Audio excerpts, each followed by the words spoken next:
dès demain. Et je crois qu'au terme de ce double exercice, elle pourra proposer certainement des conditions pour que ce dialogue puisse s'ouvrir rapidement en termes de calendrier, en termes d'ordre du jour, et en termes aussi évidemment de cadre, c'est-à-dire en termes de participants. Donc nous nous réjouissons évidemment de cette rencontre qui va dans le bon sens. Nous espérons que cette rencontre va être concrétisée par une ouverture rapide de ce dialogue-là, de manière à ce qu'on puisse statuer sur le fond des questions qui constituent l'essentiel de nos préoccupations. Nous espérons qu'il ne s'agira pas d'une opération de communication, mais de l'expression d'une volonté réelle de ce gouvernement d'aller enfin à un dialogue ouvert pour nous permettre enfin de sortir par le haut de cette situation de crise qui est lourde de menaces pour la paix civile dans notre pays et pour la cohésion sociale. Monsieur le ministre de la Justice, vous venez de rencontrer l'opposition. Aujourd'hui, Écoutez, je serai moins prolixe que le porte-parole de l'opposition. S'il te plaît. Voyez-vous, tout un symbole.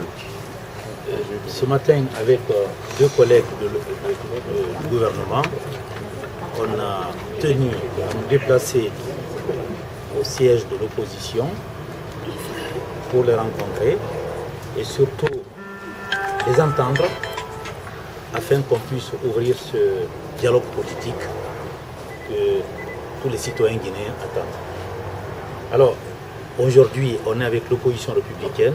Demain matin à 10h, ça a été dit, on sera avec la mouvance. Au visage de ces deux rencontres, nous pourrions proposer un certain nombre d'éléments nous permettant d'ouvrir ce dialogue. Il faut être clair, il faut que les Guinéens puissent se parler entre eux. C'est très important. Il faut que chacun se respecte, chacun tienne compte des positions de l'autre. Le gouvernement est assez clair dans cette démarche. On entend les deux parties et ensuite on propose un cadre de dialogue, un ordre du jour et ensuite nous allons débattre des questions de fond.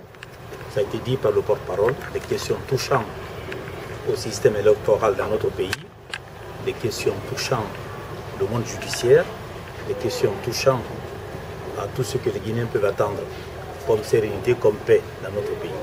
Donc vous serez informés en temps, monsieur le journaliste.